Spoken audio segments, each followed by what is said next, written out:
Hello. Hey, it's been a while. About roughly a month. We did say it'd be about a month. So, what a great show we've got lined up again for you. Just another phenomenal guest. I'm going to let Charlie introduce her in just a moment. But before I do that, let's get kicking with the chat and see who we've got. We've got a nice full room again already, which is amazing. All right, let's go to the beginning. Okay, that's our guest. All right, Lane's here. Welcome, Lane. Good to see you. Mary's back. Welcome back, Mary. Jamie's here. Hello. Skidder Operator 1. Welcome. Nice. Jamie. Jess is here. Welcome, Jess. I think you just booked our Airbnb, the Bigfoot Bungalow, in November. So thank you for that. We did notice. Where was I? Chris Blaylock Expeditions. Welcome, Chris. Stick around because we're going to do the draw for the camper for the expedition at the end of the show. So anybody that signed up and they want a camper spot, make sure you stay to the end because we are going to do that draw. And there's only 2 spots and there's about 10 people put in. So it's important that you stick around for that one. Ricky. Oh, Rick Yop. Hello, Rick. It's good to see you.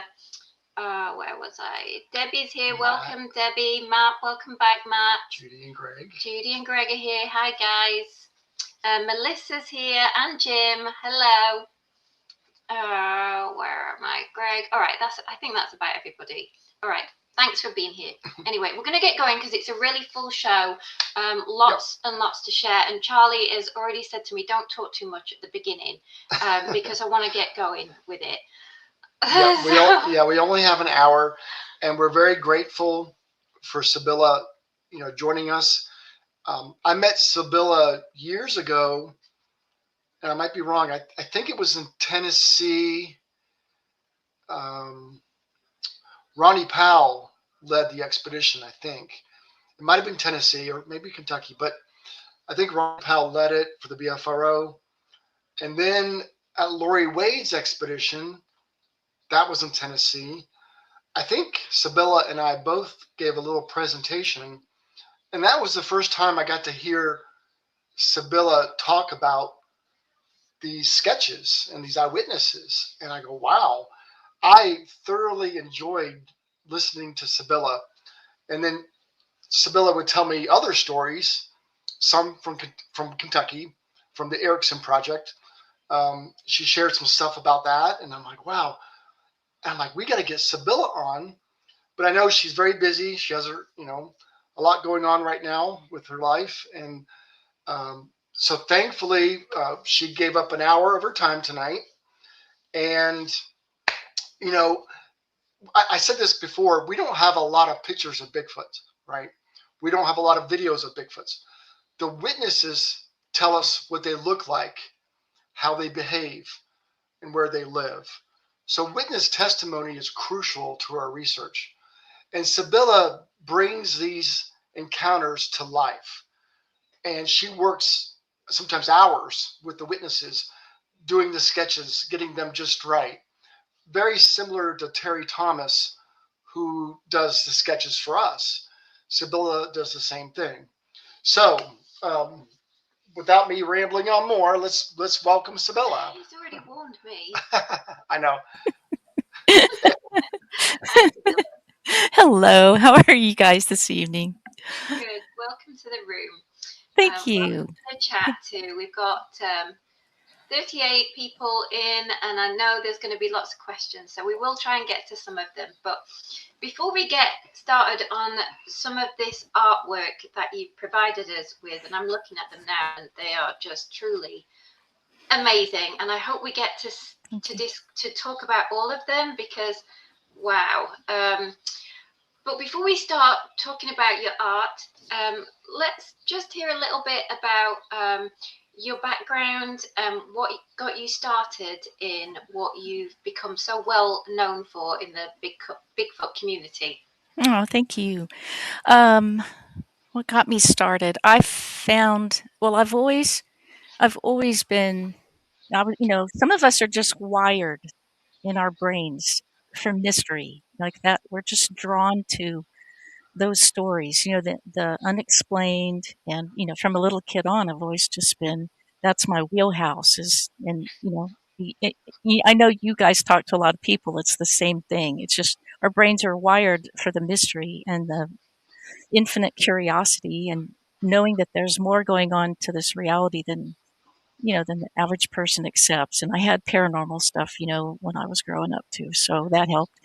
And I just happened to find the BFRO website in the latter part of either 1997, 98, 99, somewhere around in there, through a Whitley Strieber's website. He posted that howl from Washington, the 911 call, not the howl, 911 call.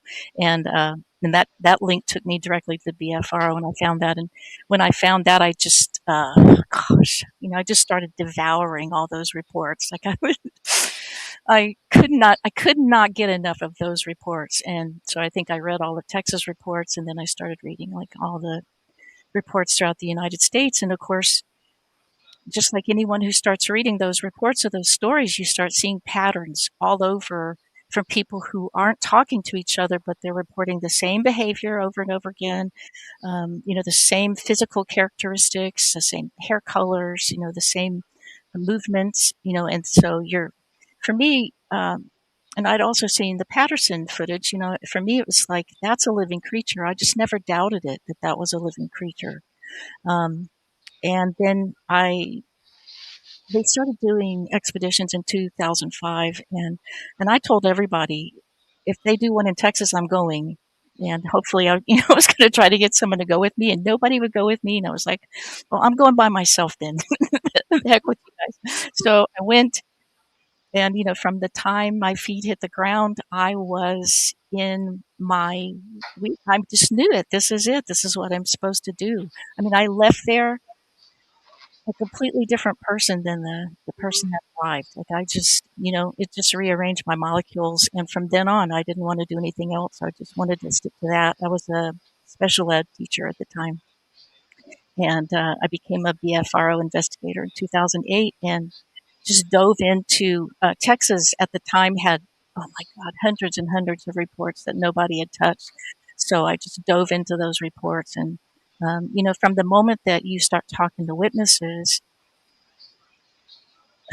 your heart just goes out to them because these people are so grateful to have someone to talk to that believes them. I mean, that is so impactful to them.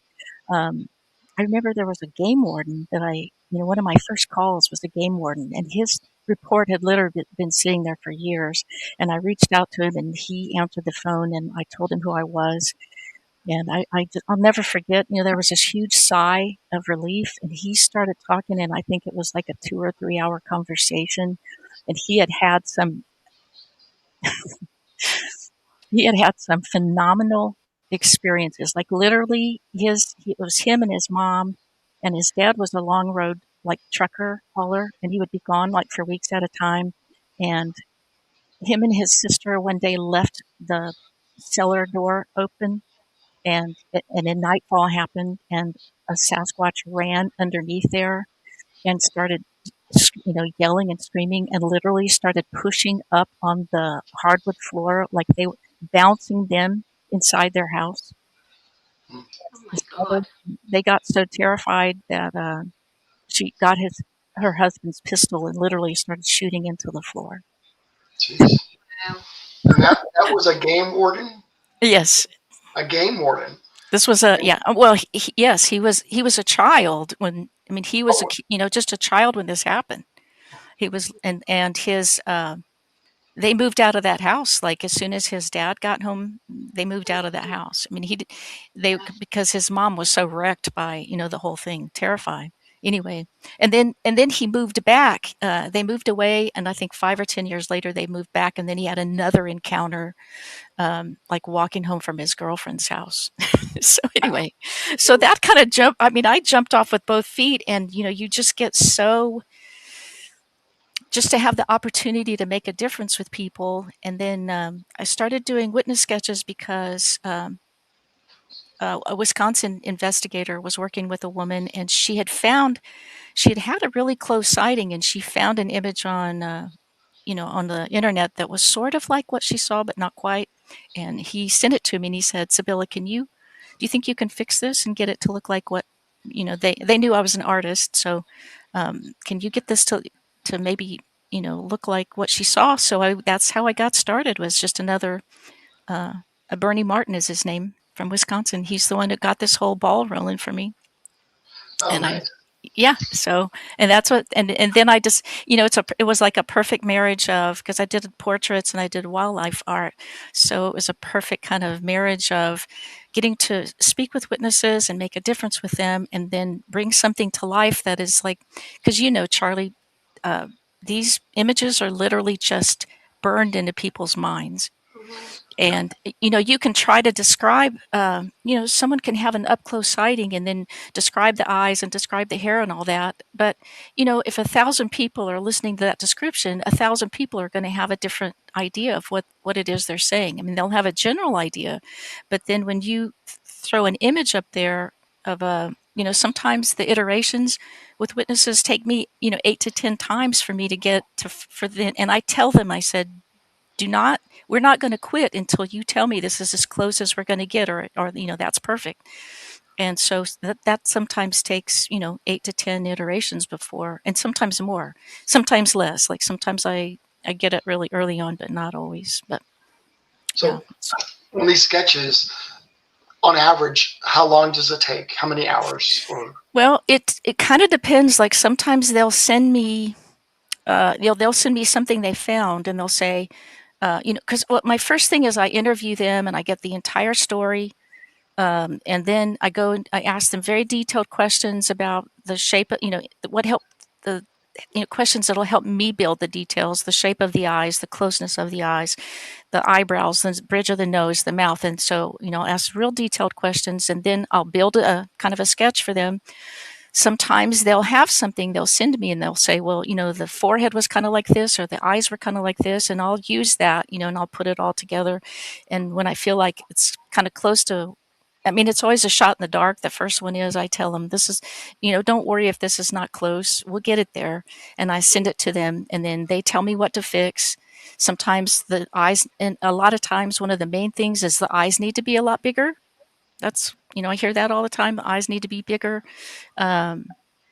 Mouth almost always needs to be bigger, like, and I'll start with small, and then I'll, make it bigger. And then, and we'll just keep pinging it back and forth until they tell me that's it. And then I usually go to work on the face first, if they saw the face, and then we'll go to work on the body.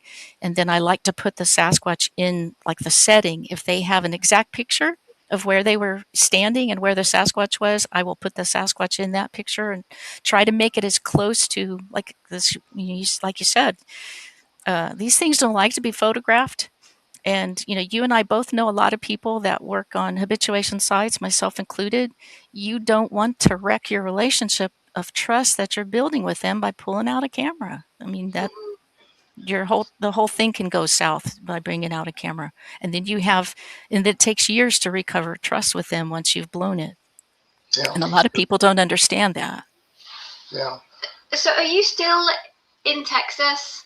I am. Yeah. I am. Yeah. I just have a couple of quick questions. Are you still doing expeditions? I guess the last expedition I led was 2013 or 14 here in Texas. Yeah, that's the last one. We're having one in the beginning of October. If you wanted to trip up to Kentucky, I know it's a super long distance for you, but we would love to have you. Oh, thank you. And I would love to. I would love to join you. And I think we met in Tellico Plains, maybe. Yes. Charlie. Yep. I think it was Tellico Plains, like in the Sitico Creek. Yeah. Yeah. That's I always say that's one of the creepiest places. Do you know that I camped for like 4 months in the national forest there? It's Sitico Creek. Yeah. That would be amazing. Oh my gosh. That would be fabulous. No way. So I have a little 19-foot camper, and I stayed. I got there at the beginning of March, and I stayed till July. Tom and Greg would come and visit with me, and Ronnie. also would come visit with me, like sometimes on weekends. Yeah, And that was but So the rest of the time during, I was by myself. during that time, did you have any encounters? I had a lot of strangeness, like a lot of. I had some really paranormal stuff. Um, they started gifting, like they started really soon leaving like marbles and found objects like lanyards, from like when people put their sunglasses and stuff, like lanyards, like people stuff would yeah. start being like left at my camp. Yeah. And then there was some real, I had a rock put in my camper, inside my camper. Oh, Actually, That's creepy that well, they came inside. why yeah, they're safe? I actually have the rock right here. Oh, awesome.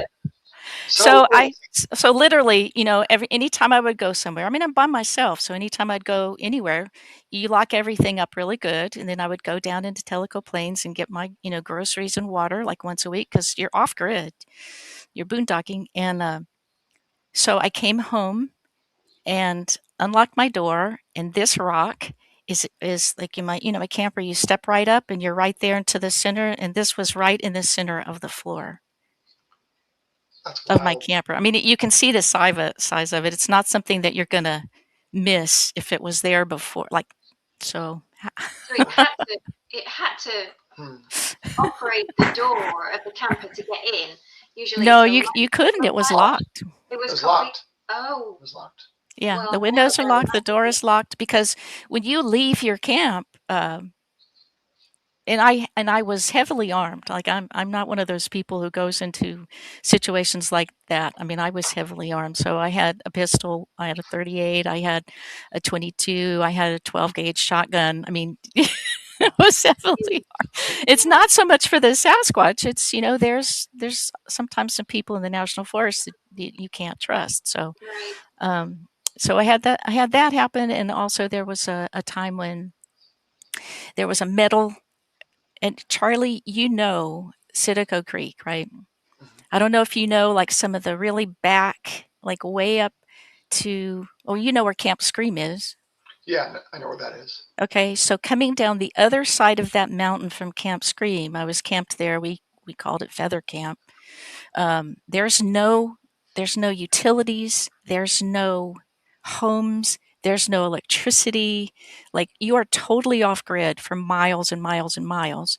And one evening, I'm sitting in my campsite, and there was a scraping metal door close. Like, Oh, And you're completely alone. oh, yeah, completely alone. And Yeah, I got up from my chair and I went and stood in the middle of the Forest Service road, looking up in the direction of where that happened. And that's it's creepy. I've done a yeah, lot of solo camping too, and you know what? You're braver than you think you would be. Once you're out there and you're in a situation, you just deal with things. you do. Well, you have to, You especially have when the to. sun goes down and you're by yourself out there. Um, you have to manage your brain. I mean, your brain is like it's either going to be your best friend or your worst enemy. If you don't manage those thoughts, then you Right. can't stay out there by yourself.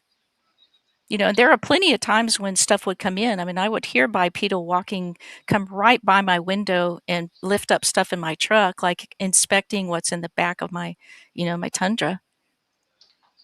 Terrifying. Did you ever find anything like fingerprints in the dust on your vehicle, anything like that? No, they were very careful about that. I mean, I did get recordings of there was a rubber ball that was left, and I have a recording of something bouncing that rubber ball like in the back of my. that's creepy. Terrifying. Oh my God. We went to Waverley for a paranormal thing. Real quick, I'm just going to be real quick. And we did this tour, and right at the very end of it, there's like a body chute that they used to run the dead bodies when they were coming out of the hospital down Wow. to take them out. And it was super long. Anyway, this girl, the tour guide, dropped this tennis ball down there, and it got to the end, and it just kept bouncing and bouncing and bouncing. That was the creepiest thing. And looking back now, there could have been somebody down there just bouncing it. But like when you're in that situation and you can just hear what you know is a ball bouncing, like your mind just goes. It's terrifying. It's terrifying. Yeah. It's so funny. It's funny that you mentioned that because there was a situation in Crittenden, and when I lived there doing research there for 5 years. There was so many paranormal things, and the question would always come up for me: okay, is this Sasquatch related? Or is this house haunted? Like what? Because there seems to be such a fine line between those two. And one time it was in the morning, I was standing in the kitchen. I had just made a cup of coffee, and I was walking by this rack that had, it had hooks on it, and I had all the skillets and pans, on that top rack. And I'm walking by there, and something slams those pots together, just like smashes them. And I stand back and I'm watching it, and the pots did kind of like what the bouncing ball did. They just kept swinging like there was no gravity to stop them. And I stood there like just for the whole time when they're just going finally, and they're not slowing down. Right. And I'm standing there going, what in the hell? Yeah. And finally, I stopped them. I stopped them from moving, and I'm standing there, and then I smack them together myself just to see, and then they stop normally. Right. Crazy. Wow. And for the people that don't know, their Erickson project location is, where Matilda and her family, the Bigfoot, her parents, and were filmed and studied, and they brought you in. Tom, bought the house and brought you in for 5 years, was it? Yeah, 2012 is when I arrived there. To try in the summertime. Sketch the Sasquatches there in Kentucky. Well, just to try to rebuild. Nobody had lived in that house for 2 years, and so we were hoping to reestablish, and it wasn't very long. I think I was only there like a week when something, went stomping across the front porch, like 3 steps, bam, bam, bam, like the whole house shook. So, and the weird thing, I remember calling Dennis, and saying, okay, something just stomped, and the next morning, something stomped across, I'd always call the team, something stomped across the porch, and here's the really weird thing. It sounded like they were squeezing a plastic water bottle, like that, of a water bottle. And Dennis just flipped out. He goes, "You've got to be kidding me." And I said, "No." And he says, they had just come off an expedition, and something was walking around their camp squeezing a water bottle. Oh, that's interesting. That's wild. Yeah. Now, you told me a story about the neighbor, a teenager that was in a creek, and he came across the adult and the young one playing in the water. Do you mind sharing that story? Yeah. Oh, and I should have put those images up. And that, now, if they go to Sketching Encounters, I actually do a thing on that young man's story, and you can actually hear him in his own, because he came to my house and I recorded our conversation, so you can actually hear him telling, because I'm asking him questions, so I'm interviewing him, and you can actually hear him telling the story in his own voice. He was on his grandpa's land that his grandpa doesn't let anybody hunt on it, and in fact he has to get permission to go on it. So he was on that land, and he didn't have a cell phone, he had nothing on him. He was just creaking. He was just, how people walk down creeks and they're looking for, turtles and lizards and stuff. And he was down in the creek bed, and he heard this, huge splashing up ahead. And he's thinking, someone's on Grandpa's property that's not supposed to be here. And so he sneaks up behind this berm, and he slowly looks over, and it's a male Sasquatch and a little one. And the male Sasquatch is sitting up on the bank watching the little one as the little one's playing in the water. And he had 2 daughters. And he said, that little one was playing in the water just like my kids do, just like my daughters. And that Sasquatch was watching him just like just like what he does with his kids. And at first he was terrified because this thing is massive and it's hair covered. And he said, but the longer I watched them, the more human they became, and then I lost my fear. Yeah. And then Amazing.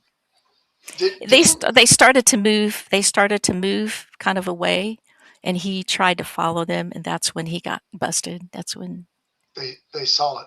I that's when thought they I thought the adult saw him and then threw its arm up or yelled or something, when it and then did. Yeah, when he tried to follow them, and the Sasquatch saw him, that's when it threw its arm up, and I think like a finger, like threw its arm up, and then the little one, just skedaddled right into the river and then straight up the bank into a bunch of trees that started shaking. So I guess, Mom and the rest of the clan was up there, and then the male Sasquatch kind of turned and looked at him, and then you know like gave him a look like, you're gonna follow something, you just come on after me, boy. And and he turned around and started walking slowly down the creek, but the witness was absolutely scared out of his mind, so he just took off. And when he came up out of his grandfather's property, he didn't even know where he was. He had to stop. He found the pavement and he started walking in the direction he thought his parents' house was in, and he had to ask a neighbor who was out checking their mail, like, what street is this? And he found his way back. And then his sister, when he got home, he told, I guess his mom and his sister said, "What the hell happened to you? You look like you've seen a ghost." And he tells them the story, and they said, "Well, you've got to tell this to somebody." So they went on the internet and they found the BFRO, and they filed that report. And then we found it. I think Ronnie found it, and sent it to me, and we figured, given the road, that it was not very far from me, and sure enough, it was literally just down the road and over a mount, like a hill, and it was right there, like it was within a mile and a half of right. where I was. So I'm Next sure to it was the same clan. so, Yeah, so people listening, that's right next to the Erickson Project in northern Kentucky. it So sure that's where was. Yeah, that took place. yeah. So the Bigfoot was kind of cautioning him not Well, to follow. it first alerted everybody that there was danger. There was a human, and then the baby took off, and then he was like, is going to lead the human away from the family. That's what it Yeah, sounded like. That's Yeah. great. so that's a massive And degree he of didn't want to talk to truthfulness. me. Like he wouldn't take my phone calls. Like I was kept leaving messages. He would not talk to me because he was so afraid that somebody was going to show up at his home with cameras and stuff. And he didn't want to get in trouble, with his grandfather, but he also didn't want to route out these. I mean, he what he witnessed affected him so deeply. He didn't want them to get hurt. He didn't want people to come looking for these things. So he wouldn't talk to me. And a couple of weeks later, Ronnie came up to visit, and her and I drove like to the drove up to the road, that he lived on, because she just wanted to see the area. And I met head on. Those roads are like so small that you can't have two vehicles pass. And this guy that I met had big rear view mirrors hanging out, and mine's not, like, it's a Tundra, it's not overly out there, but our mirrors smashed into each other. Oh, So I pulled off to the side, and the guy pulled off, and then he came up when we started talking, and I, we. I think Ronnie just happened to ask him, "Hey, do this XYZ person?" And he goes, "Oh yeah, my sister went to high school with them." And so he said, like, "Look, we're trying to get a message to him. Can you please, I'm not going to, I just want to talk to him. That's all." And so Ronnie went home, and that afternoon I got a call from him. And he said, "I'm so sorry that that had to happen for me to talk to you." And he said, "I kind of feel like it's supposed to happen that, that you," he says, "I'm so sorry about your shattered mirror." But so anyway, then he came and talked to me that day. So that's kind of how it happened. But he was just scared. yeah. People, A lot of witnesses I find they don't want to come forward, and it takes some coaxing, some yeah. reassurance Yeah, for all very those reasons. protective, very protective. And I'm working with a man now who, how it goes for me is, a lot of my witnesses I work with for like a year. a year or 2 years. A lot of times they don't really want to come forward, like when we first start working together, and then over time, sometimes they'll come forward and share their stuff. And I'm working with a man right now in kind of southwestern Mississippi, and he's living on a piece of land, that has activity. He's had it for a really long time. He said something the other day, and I'll just share this. I'm not going to, we're going to be working together. I'm going to be creating his episode. But he said something the other day that Charlie, it's very rare when you hear something that you've never heard a witness say. This man was sitting on his porch and he said, this looked like a golf cart with a ghillie suit on. That's how big it was. Very wide. A golf cart with a ghillie suit on. That's It was on all fours, like moving through. Oh. He said it had to have been 1,000 pounds. Yep. Could he hear it too? He said, but still it was gliding. Like it was still like such a smooth motion. But like I've never heard anybody describe a Sasquatch on all fours like a golf cart. But I've seen golf carts. I used to golf myself, and the size of it. It's big. That's big. It's like, let's get into some sketches, because I don't want to leave out any of these incredible sketches. I can do it. So I'm going to pull up a sketch if I can. It'll take me 1 second here. No worries. Take your time. Let's see. Window. Share. Now, there we go.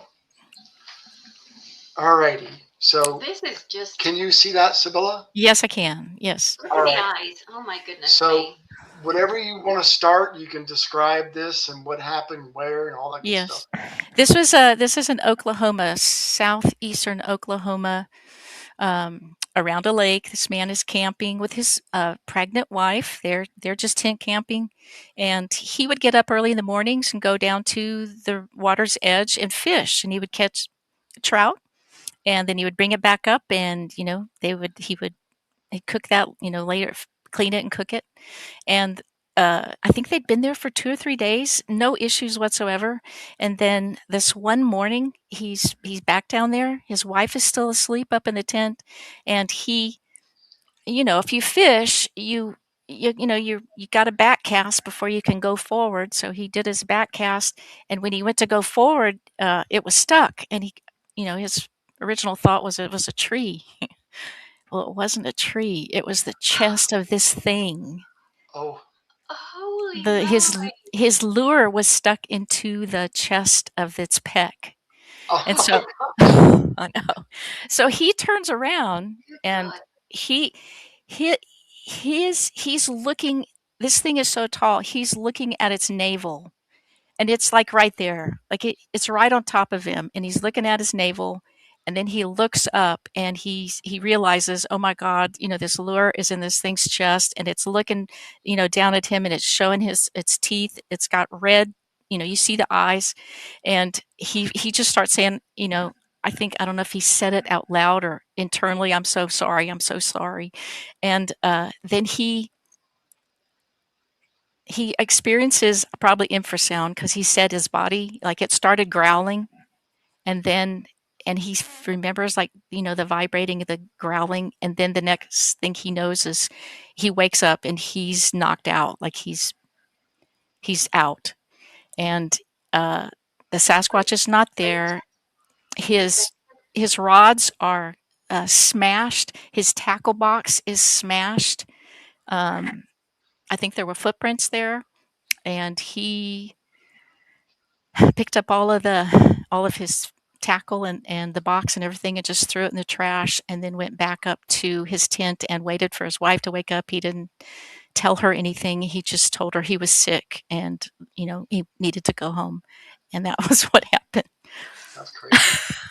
Can you imagine? That is just an incredible encounter report. Yeah. His eyes are just insane. Now, do you remember, did he say they were kind of bloodshot, or were rather than just being white, it was red, and the pupils and like glowing, red?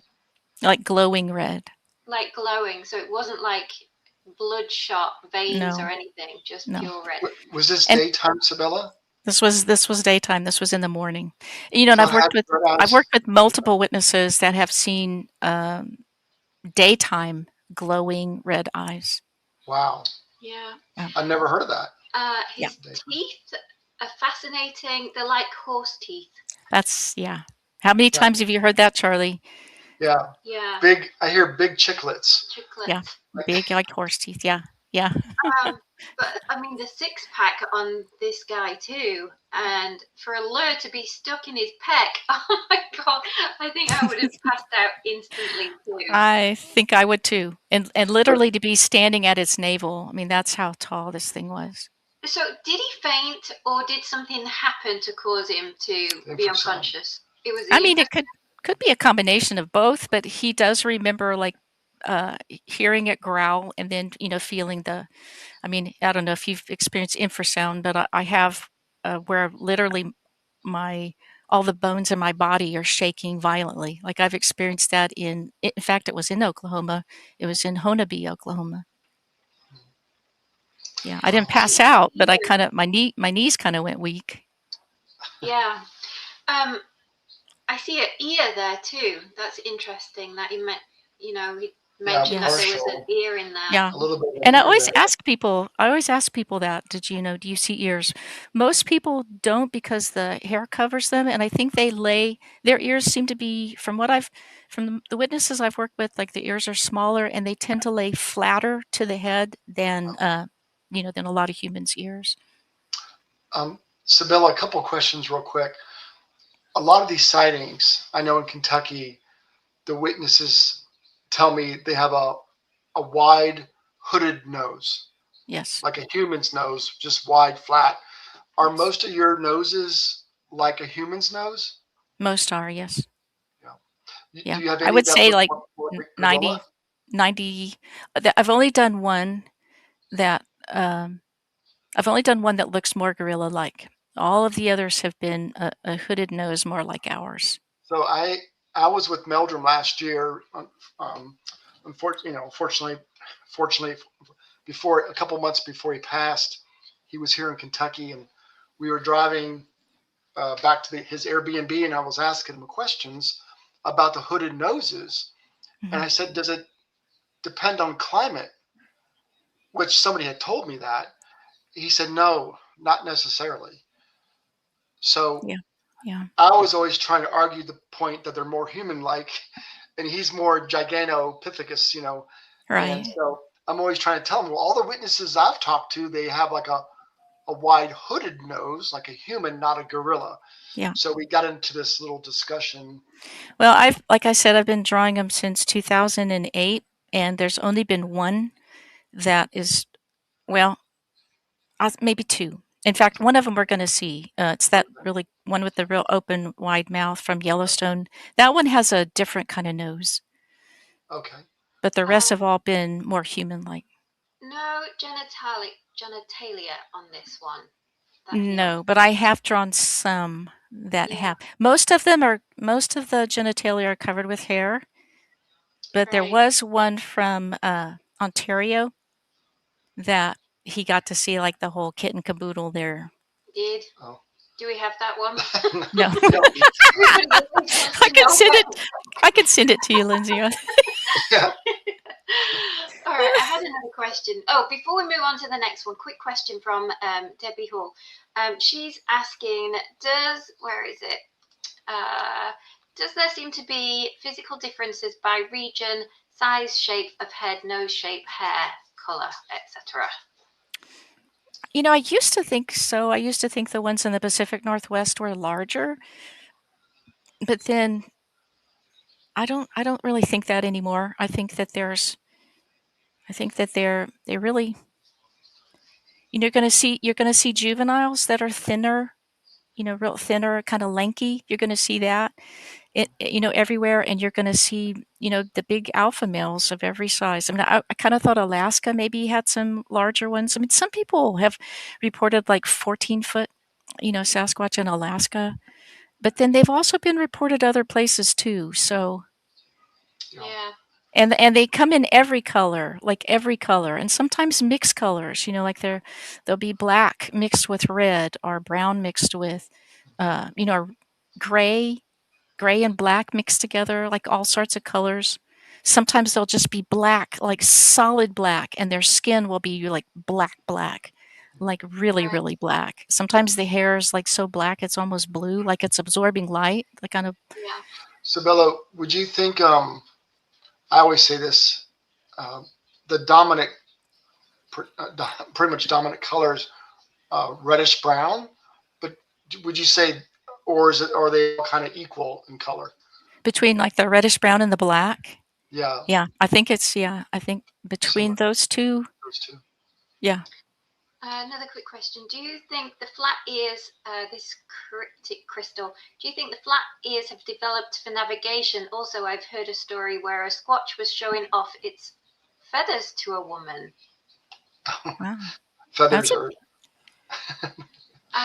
Is that Not sure. is feathers like a, or is? I'm not Yeah. sure. You might have to give us a bit more info on that one, cryptid. Yeah. Crystal. It's a good question about the flat ears, and I absolutely don't know, but it would be a Yeah. really good question to ask, an anthropologist or someone about the flat ears, to the laying flatter to your head. But when you Yes. think about the other animals that we share the planet with. Oh, hold on. Here she's saying, she's followed up. She says the nether region. So she means genitalia. It was Yeah. showing off its Yes. feathery bit. Yeah. Yes. Scott Carpenter called me one time, and there was a woman that he was working with, and the Sasquatch basically walked right up by her on the porch with a full feather. Oh no. Oh my Yeah. God. Gosh. Yeah, and he was terrified for her, because she kept approaching the whole situation like they were friendly, and he kept warning her, that that's a boundary that should not be crossed. Yeah, he was Yeah. too friendly. Yeah, that's too. Strong. Yeah. Um, Yeah. One more question, and then we'll quickly move on to the next one. Kevin Wayne, hi Sybilla. Are the Hi. mouth, lips lower on the face, thin or thick reported? I guess what are the lips like? Yeah, sometimes the mouth, and that's a question I always ask every witness I'm working with, about the distance between the bottom of the nose and the top of the mouth, because sometimes it is a larger distance, but not always. Sometimes these things, like some people have seen a slight pronation, but not everybody. So I can't tell you how many witnesses I've worked with that said, in every way, shape, or form, this looked like a human being, only massive and hair covered. Yeah. Otherwise, their face is 100% human. And Yeah. I'm hearing that more and more, Yes. I think, in the last 10 years than when I first started.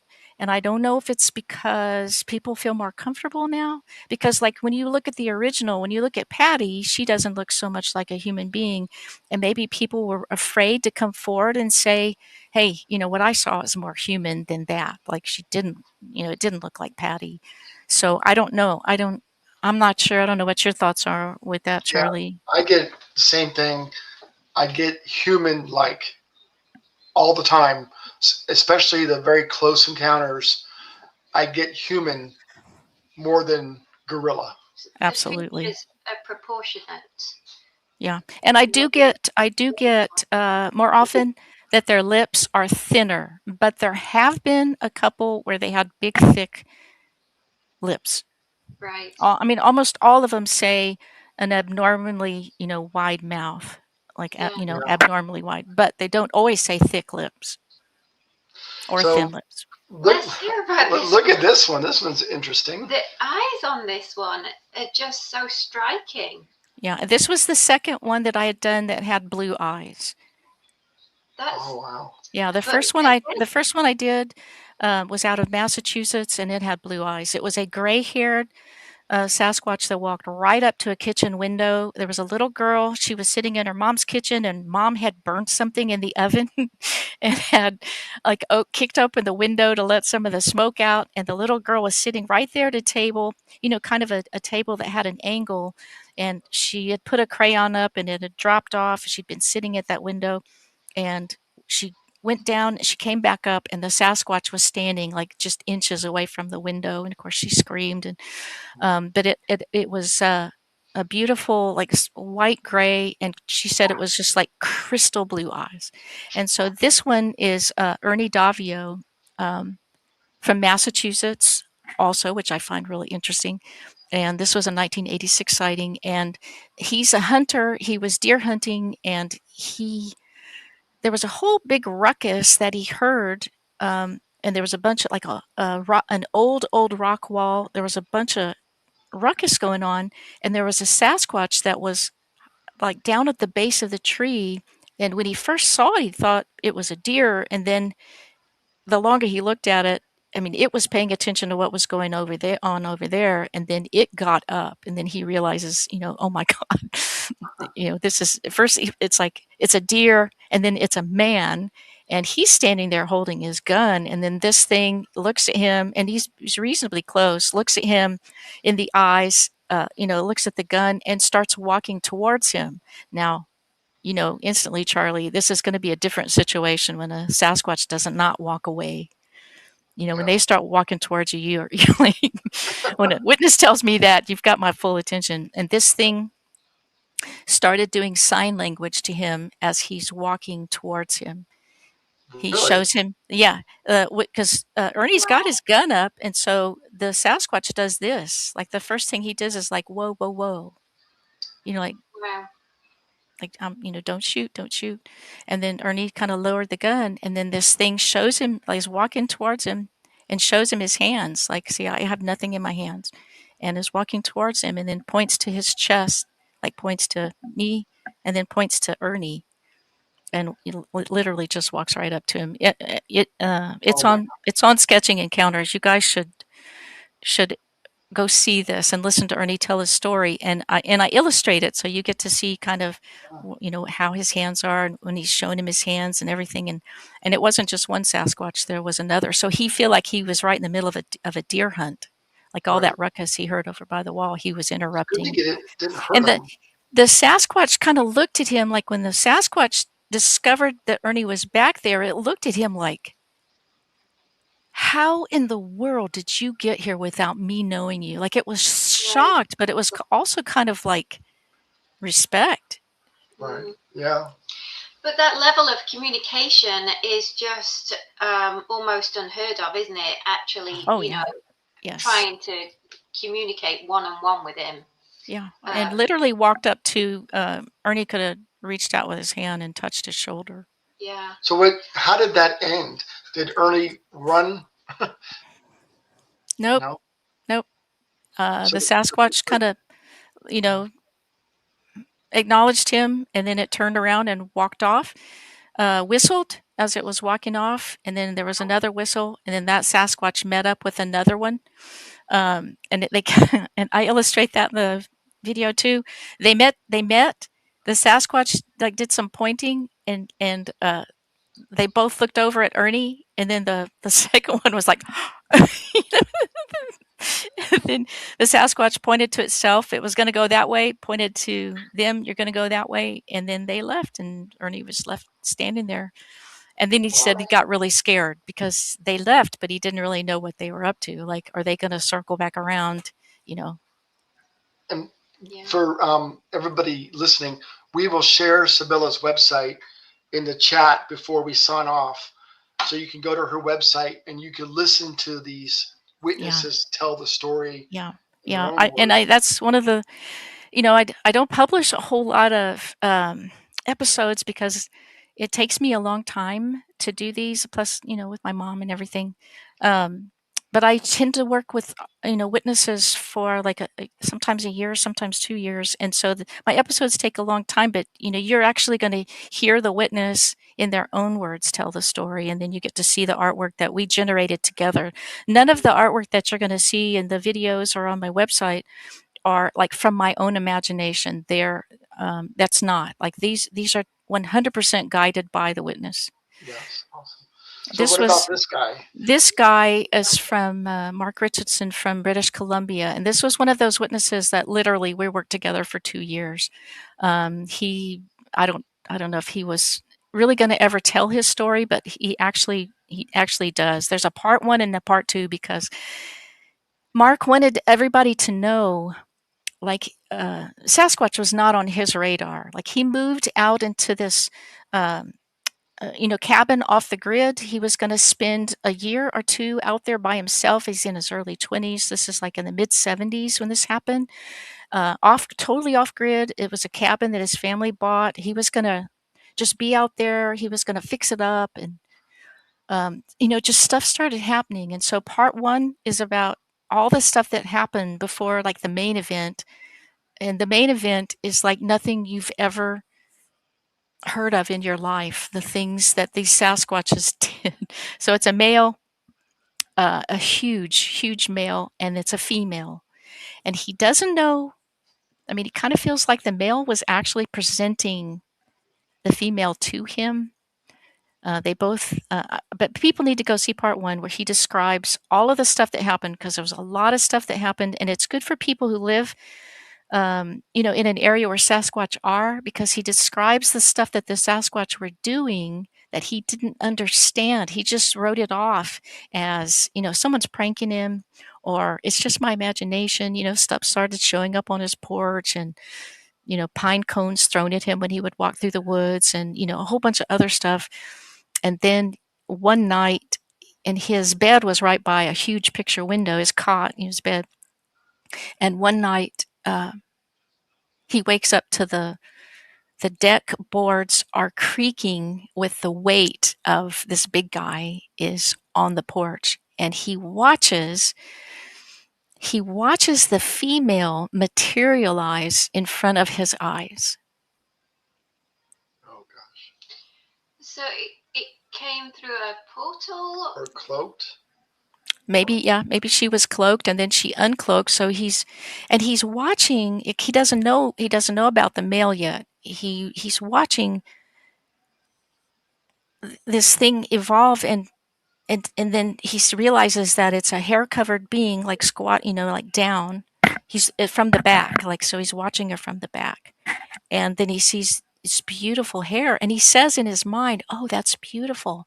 And then he starts hearing mind speak.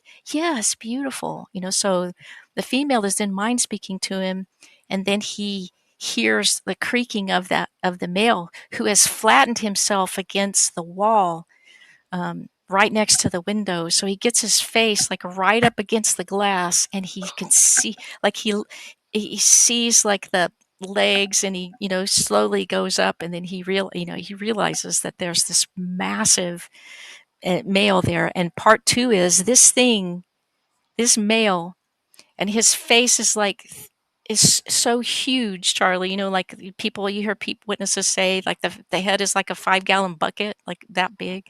This thing comes and gets down and puts his face literally just on the other side of the glass, just inches away, and just looks right into his eyes. And then the crazy stuff. That's not crazy. The real crazy stuff happens after that. Like, he looks right into the Sasquatch eyes, and a lot of people tell you you're not supposed to look them in the eyes, but he did, because he doesn't know any better. He doesn't know what he has no clue what's going on, what this thing is.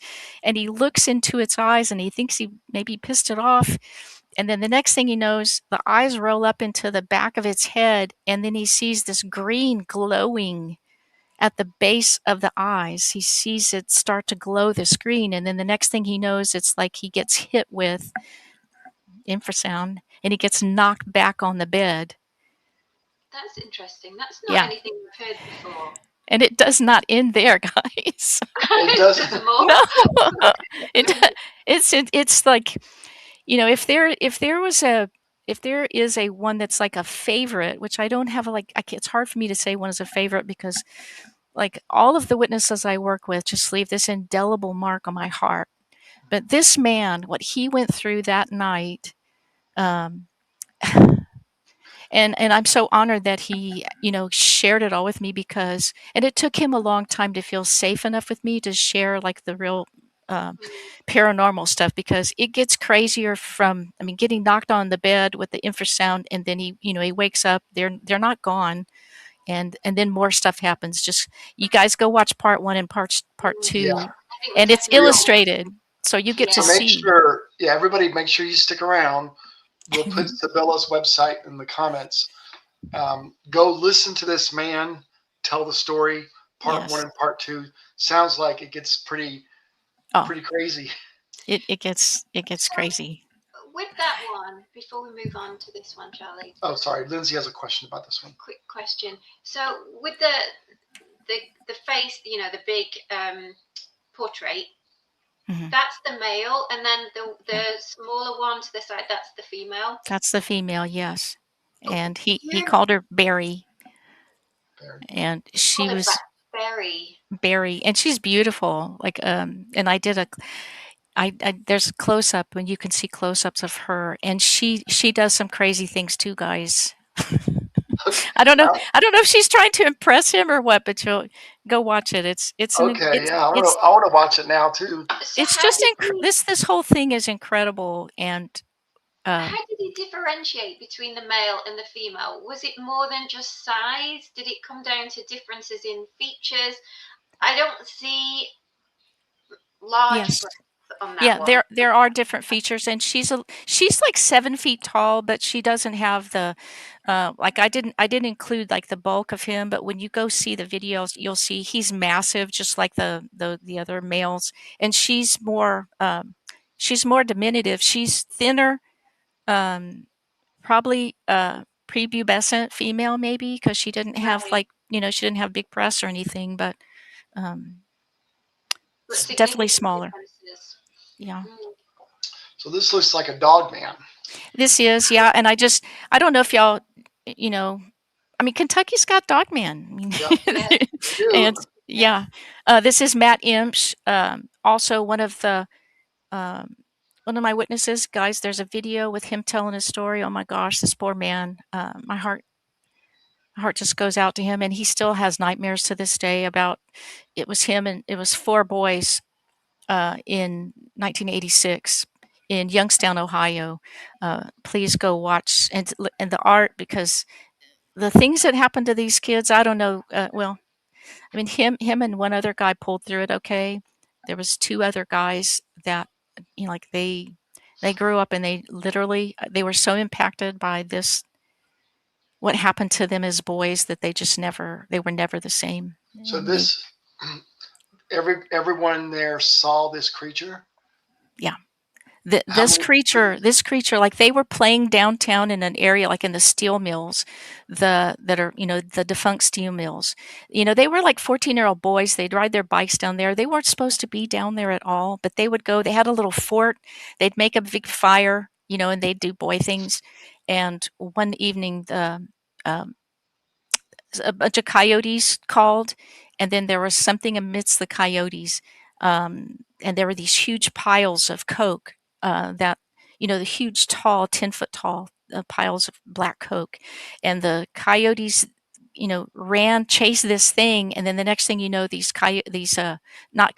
dogs, these dogs just start flying like this, and then these dogs start flying like this thing is ripping dogs apart and throwing them, and then this thing climbs up on the picture on the right. This thing climbs up on and you'll see if you go watch this video, it climbs up on all 4s, and then it urinates, and it watches those dogs, because the dogs that were left, they ran off, and so it does kind of a territorial marker.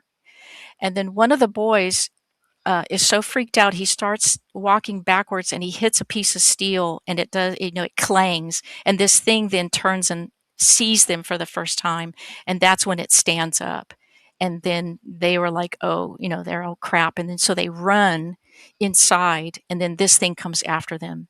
They run up like 2 flights of stairs, and then this thing comes into where they are, and they're watching it, and then it looks up and it sees them, and then it starts coming up after this, the stairs after them. Oh gosh. So how did they get away? Well, it's literally comes up to the second story, and it's just, Matt at 14 years old, and that's the first thing he says in the video. I just knew I was going to die. I knew we were all going to die. And then a train, they're right next to the train tracks, a train comes through and is blowing its horn like abnormally. He doesn't know. Maybe it was a God thing. And this thing turned around instead of, it's salivating, it's like it's ready to eat them. The train honks and it looks at them, and then it turns around and then it leaves. But they still, that's not the end of it for them, because they don't know where it's gone, and they still have to get out of there on their bikes. Or were they on their bikes? Or I think they might have been on bikes. And then but they still have to get home, and they don't know where this thing is. It's the most traumatic witness thing I've ever heard. Not like they could call anybody. No, it's not like this was They did not. No, they had nothing. Yeah. They had nothing. So that was Ohio. Yeah, Youngstown, Ohio. Youngstown, Ohio. I noticed that this one's got a tail, a long tail too. Yes, big thick tail. Yeah. Yeah, because you don't always hear that with the dogmen. The dogmen, I've done 6 dogmen, and none of them had tails, but looked very similar. Had the large canines, yes, large pointed ears, claws, everything just like this. Yeah, terrifying. Right. Can you imagine just being feet away from that at 14 years old? We interviewed a guy that got, how close was it? We were just chatting with Mark just the other night. Oh, it came up to his van. They were catfishing, and a dog man came up to his van, and he had to climb in the back of the van because his buddy locked the door, wouldn't let him in. So he went around and had to get to the back of the van, and the dog man was right by the window. Just right there. That he was traumatized too. Oh, yeah. Completely traumatized. And he said his buddy that was with him, this happened over 10 years ago, to this date today, when he goes to his business there, and at night when he leaves his business, which is a couple miles away from this encounter, he won't get out of the truck to shut the gate because he knows that thing is still out there. Yeah. Yeah.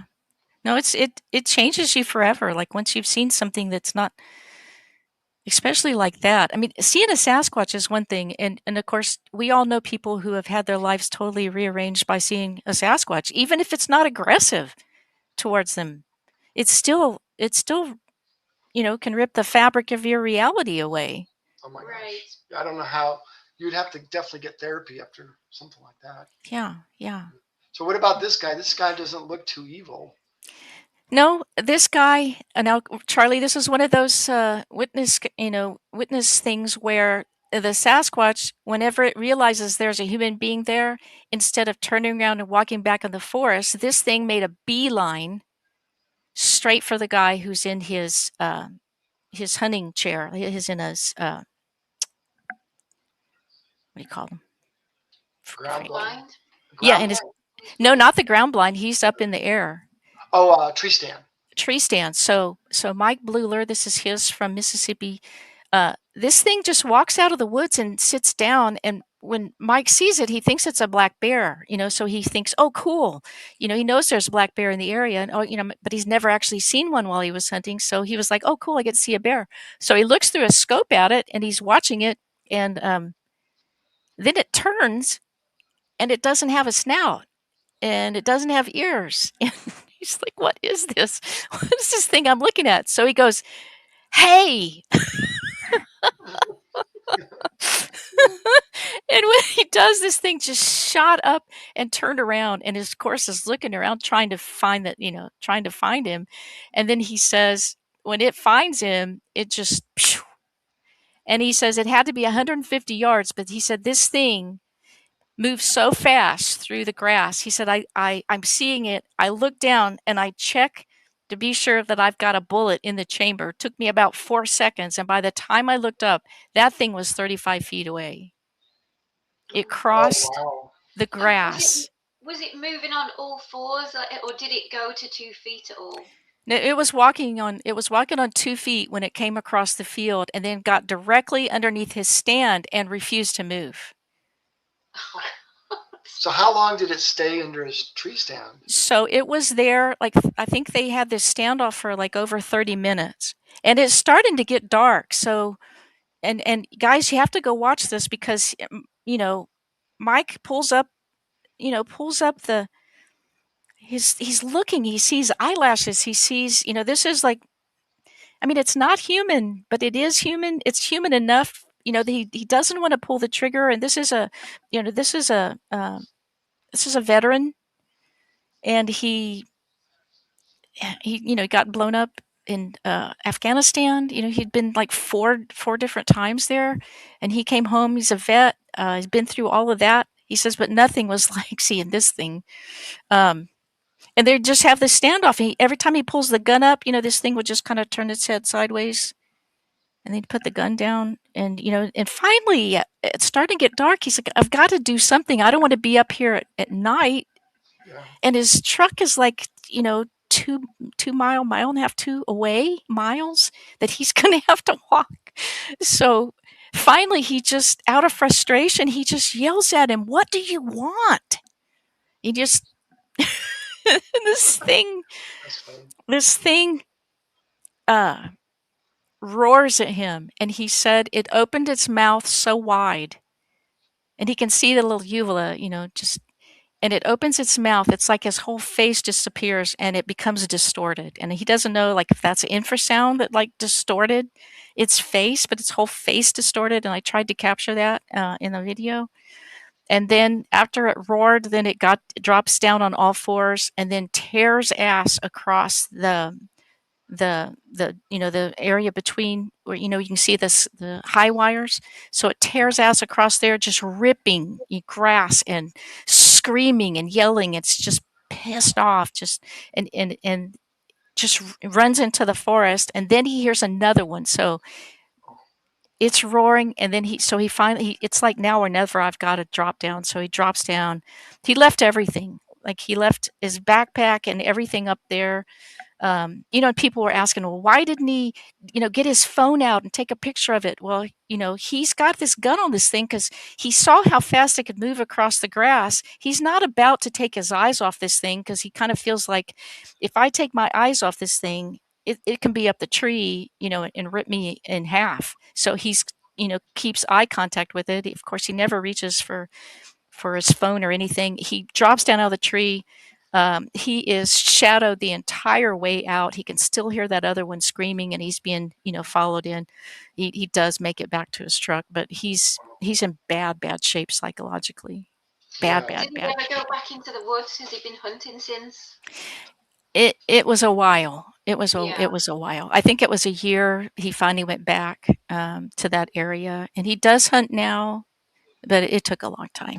And he doesn't go by himself, obviously. Yeah, that's very traumatic. Yeah. We had one in Kentucky, a bow hunter that similar, a big one came very close to him bow hunting, and he had to run back to his truck. Yeah. And he was traumatized for over 20 years.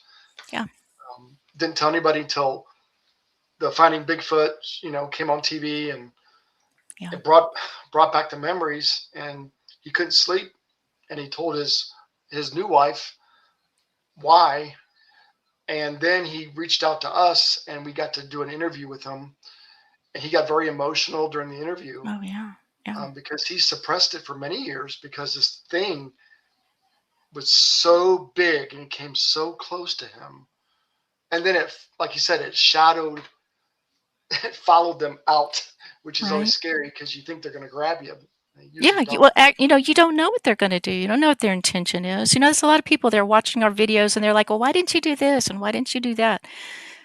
They don't understand the fear that these things generate in you. I mean, it can absolutely. I mean, there have definitely been times when I have been frozen. You know, there was one time when I was with Tom, Charlie, when this thing vocalized about 25 feet from us, and it sounded like the devil, like it sounded like backward devil. And it's the only time in my life where I've ever froze and I could not move. Like if that thing had been coming towards us, I'd have died because I was frozen in my chair. That Where sound, was that one? Where was that was at Camp Scream. I can't scream. Yeah. Yeah, I it was won't the take most anything. shocking, horrifying thing I've ever heard. I'll tell you a quick story real quick. I drove with a friend, just him and I, to Camp Scream area, and we were going to go up on that mountain where we filmed. You know, remember that the guy with us got a thermal of one belly crawling or Right? army style, and we went there. We got a cabin, and we were too scared to go up on that mountain. Babies. We stayed in the cabin. No, but I get it. I do. I get it. I get it. All right. What about? Being paralyzed by fear We is might make this the last one, I think, because Yeah. we're short on time here. So this might be the last one, Sybilla. What Okay. about this guy? Hold on. This is from. I've just got a quick question about the last one. The cryptic crystal is asking, did his wife believe him or support him? He was not married, and he was so destroyed by this. He lost his job. He actually didn't even talk to his daughter for almost a year. I mean, he was absolutely wrecked by his encounter. Yeah, it's very traumatic. A lot of times, Yeah, your own family doesn't believe you. yeah. Well, and he didn't even tell them. Like they didn't know what was wrong with him. Yeah. But he, Now, you know, this was guy's a got some- veteran. He was a veteran, so he could was a get. veteran, too. He could, you know, get some get some help that way. But Now, this guy's got a little bit of the gorilla going on here. yeah, this was like, remember I told you there was one, and it's from, oh gosh, where's the other one that's kind of apish? Oh, and it's really creepy. That was a Marine that saw that one. What's the name of that? Illinois. It was Illinois. Yeah, This is and this one is from Yellowstone. And this, just real quickly, this was a woman. She was, at the time she was 18, and her dad, they drove from California. They were doing this summer camping thing. They were tent camping. Went to Yellowstone. They had just gotten there. They're setting up their area. I guess the tent was set up, and she was making lunch. One thing that she did say is that was the time when they were having a bunch of wildfires in the Yellowstone area, and we kind of think that maybe that's what pushed this thing out of the area and you know, to where she was. But she was cooking, and all of a sudden a big boulder, like a bowling ball sized rock, flew past her head and crashed behind her, and she looks up and this thing is standing right there, and it just roars at her. It just opens its mouth. Look at those teeth. Now, see, that's kind of rare. Most people don't. Yeah, most people don't report seeing huge canines like that. I've worked with a couple of people, but this was yellow, nasty looking teeth, and it just screamed. And so she ran. Her and her dad, like they both just ran for the car and jumped in the car, left everything, and it's still throwing rocks at them and the car as they're driving away, and it's chasing them down the Forest Service road. That's the one you see on the right, just screaming and chasing them. Chasing after them. These are horrific encounters. Yeah, we need to do like 2 or 3 shows so I can tell you some of the nicer encounters. But yeah, it chased them. And they went straight to the Forest Service and told them about it. And of course, they told them it was a bear. Yeah. That it was just a bear. And they left everything and went straight home. They just left and went straight back to California. And she was still, when I was working with her, she was in her 50s, and she's still having nightmares and PTSD from this event. I can imagine. Yeah, I'll bet. That's scary. The nose is different on this one, and I Yeah. wonder if it, they saw it more of the nostrils flared because Because it was screaming, or because it's got its mouth so wide and probably its head up more. Yeah. She might have got a view of its nostrils a bit more than if it had been, just stood more naturally. Yeah, that makes sense. Sure could be terrifying. Well, Sybilla, we know your time is limited, and we want to thank you. You're You welcome. went over a little bit, so Well, thank you guys. thank you so very much. I know people enjoyed this. I enjoyed it. I learned something new. Um, I've never heard of one with blue eyes. I've never heard of some of these encounters. So I'm going to go to your website, and let's put it here in the chat real quick before. What is the name of it? Sketching Encounters. Right, Sketching Encounters is my YouTube channel where you guys can watch. You can watch the witnesses tell their story, and then I illustrate them so you can see what they're talking about. Okay, I'm gonna while we're doing this here. Is there anything, Sybilla, you want to conclude with or say before we depart? I want to say if you're a witness and I'm working with you, thank you for your patience because I'm kind of like way behind, and I haven't stopped thinking about you. I will get to you eventually. It just takes me a while. Yeah, Thank you. that's Yeah, thank you for your understandable. patience. Yeah, all you Well, witnesses that I'm working with. they probably waited years, so a couple more, or hopefully not. It will get better eventually. I Yeah, will have more time eventually to. I found your site there. I'm gonna. I have Yeah. a quick question before you go, Sybilla, and Uh-huh. it's going back to when we first started talking, and you'd mentioned that I think you said that you still had a habituation site. Are you still gifting? I'm not living at a habituation site right now, but I am working with some people who are. Hmm. Yeah, Are you getting any success there? they are. Yeah, and they get left some incredible gifts, like Yeah. beautiful things, like really. Is that out in Texas? No. Okay. Yeah. All right. Well, I'm gonna. I'm a slow typer. I'm typing up your thing here right now. Well, Yeah, Sybilla, and my website is just SybillaIrwin.com. Well, okay, you can go I'll and put that in they here can too. yeah, and they can just if there's a tab that says witness sketches, and they can go see the witness sketches. There's a whole bunch of them. Well, Sybilla, thank you so very much again. You're welcome. Hopefully, we'll get together soon at an expedition. You're welcome to come to ours, Thank which you. is, by the way, it's November 1st through It's October 1 sorry, through 4. sorry, October 1 through 4. Okay. It's in South Central Kentucky. It's the hottest spot in Kentucky. Wow. That we've had incredible. It's our favorite spot to go. Nice. 11 sightings on our expeditions there, and then countless tree knocks and interactions there. Yeah. But we would love to have you as a guest Oh, I'd love to. if it works out. Yeah, I'd love to. Let And I us love know. Kentucky. I love Kentucky and I love Tennessee. Love. It's been an absolute pleasure. I'm sure everybody else in the chat, could listen to your stories all night. We could go on for much longer, but we've kept you an hour 20 already, so I think we should let you go. All right. Yeah. For everybody listening, don't go away.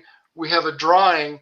We have some camper spots at this location, but they're limited camper spots. So we have a drawing for people that are coming. So if you're coming to the expedition, please stay. Plus, we have 4 spots open still on the expedition. We'll talk about that. But we need to say goodbye to Sybilla. And Thank you guys for inviting me. Thank you so much. You're welcome, and thank you, Sybilla. We'll be in touch, I'm sure. All right. Good night. Wonderful. All right. Take care. Good Bye-bye. night. Bye-bye, Sybilla. Bye-bye. Let's see. How did we do this? All right. All right. So Sybilla's. Wasn't that epic? Oh, guys? my gosh. Well, I hate, what I hate is, I wish we had more time, but I know. and in the beginning, we spend so much time with like small talk. I wish we could just go right to the sketches. This is why it tells me we're not going to do any small talk. We're just going to get going straight away. It's okay. Well, we've got to do a little bit. Well, we'll have her on again. I'm sure. She's such a fascinating lady to speak to, and she speaks so well. That's what I was saying. I was trying to explain that to you. Yeah. She's very calm, very detailed. I guess being an artist, you have to be detailed, but she's very articulate. She's a great storyteller, and I like her demeanor too. She's very like kind of low key, No kind drama. of soft spoken, but We like but no drama. it's kind of like when you Wes wants to come on our expedition. Hey Wes, you're welcome. Oh, Wes, we would love to have you, Wes. We would be honored, Wes. So get in touch with us. Honestly, we have the hottest spot in Kentucky. So yeah, Wes, October. Imagine if we 1 got through 4. Wes and Sybilla to come. We got to get Wes here. So that'd be great. Well, anyway, That would be wonderful. we have a drawing here for we have 4 camper spots left. No, we don't. No. How many do we have? There's 4 total. 2 are taken. I know initially I said there was 3. There are 2. We need 1. Sorry, guys. We need 1 because we have, for various reasons. We need 1, and we also need to award 1 to our cook, John. So 2 are taken already. There was only 4. That leaves 2 left. So I'm sorry about that, but we're going to do the draw. Got Okay. your trusty hat. As she's doing this, so you know, the location we're going to, Wes and anybody else. Can't see that. You can't see it there. All right, I need to tell the names. So we've got Scott Holbrook. These are for the people that have already signed up for the expedition, so you know. In the hat. Gary Blaylock. In the hat. Kim Brooks. Chris Blaylock. Well, they're together, I think. Yeah, but you know they put a spot in. They pay individually, so in the hat. Randy Brooks. Well, so I'm a little confused. Randy and his wife paid individually too. Yes. So he should have 2 in there then. I've not done yet. Oh, I'm sorry. You see what I have to put up with? I'm just trying to be fair. That's all. Frank Keane, I'm so happy you're coming, Frank. I don't know if you're in the chat, but I'm so happy that you're coming back to the expeditions. It's been a while. And this location, Wes, if you're listening, they have electric and they have water. The camper spots are taken, but they're it's a group campsite with lots of spots. We have meals provided, hot breakfast, thanks to John. I'm talking eggs and bacon and sausage and biscuits. I'm talking hot dinners, incredible cook. So your meals are taken care of. Your campsite's taken care of. Everything will be free, Wes. We'd love to have you. And anybody else that wants to sign up for this expedition, we have 4 openings. Only 4 left. Okay, so we got Kim Brooks in there, and we'd also got David Eddington. So that's everybody in the hat. All right. They're all bunched up. Nice so they can see. Nice and tight. I'm going to get you to pull them out. I get to do it? You can do it. I'm just making sure they're all nice and tightly bundled up. All right. Oh, you dropped one. All right, hold on. Let's do this again. Sorry, nothing up my sleeves. I'm not cheating. I won't look. All right, first camper spot goes to Kelly. Kelly, all right. So that means, David, if your name comes out next, it's going to be disregarded. Sorry. Oh, so there's a few. So Kelly and David, you have a camper spot. I thought they rented their own spot. I don't know. I'm kind of confused on that. I know you are. I don't know. So we got to talk about it later, but somebody told me they already went and got their spot, so I don't understand. But they put in for the draw, so. Okay, maybe they didn't. Yeah. All right. Here, hold it up so they can see. Nothing in my hand. All right. Here we go. Oops. Kim Brooks. All right. Okay. Randy and Kim. Randy and Kim and Those Kelly. You guys David. have a spot. All right, guys. Sorry to anybody else. I know it's disappointing. Hey, Gabe. Thanks for joining us, Gabe. Gabe, you have to come back to Kentucky, buddy. If you can come back, Gabe, our expedition is October 1 through 4 in the hottest spot in Kentucky. So, Gabe, let me know if you want to come to our expedition as well. The hat looks good in you. All right. Is there anything else we need to say? I don't think so. We've not got much going on for a while. You just finished that filming. Yeah. What's next for us? I think we don't have anything until July out in Stanton. Yeah. Then the fall's busy. So next month, we don't know the exact day. We'll have another incredible guest. I have some ideas. I'm so very thankful. I want to say this. I'm so thankful for the researchers and friends I've met doing Bigfoot research. The most nicest people. They're like family. When you do this, I encourage people to go out, go on investigations with, or join expeditions with either the BFRO or the KBRO or wherever you can go. Meet other like-minded individuals. You will meet the best friends. And a lot of these people that come to our expeditions, I would say 90%, they're the same group of people, and they've become family. So we get new people come too. Yeah, I'll say 90%. And then they quickly become family as well. Right. So it grows, and grows. So it's a great hobby, a great interest to get involved with. So we need to wrap this up now. Is there anything else? No. Because the men's soccer is playing right now, and the World Cup. It's on TV right now. The men are playing. So you got to get off and put the football on. Football, yeah. All right. So we're done. We're gonna try and do it again, like Charlie said, in about a month. If there is anybody that you feel we should be getting on the show, let us know. I'm kind of thinking that we might do a witness special to bring on one of our witnesses, one of the more significant sightings, because they're always great shows too. So we'll look into that. But yeah, if you've got any ideas, let us know. And I've got I think 5 witnesses. Right now, we videotaped 5 witnesses that have not had the time to edit and put on our YouTube channel. So keep a close watch. Hopefully the next week or 2, I will start getting those witnesses out there, because like Sybilla does, you can go there to her channel too. You can listen to the witness tell the story in their own words. That's the best, because you look at their facial expressions, you can just tell they saw one. Anyway, all right. Good night, everybody. All right. Good night, guys. We'll see you in about a month. Take care. Sleep well. Bye.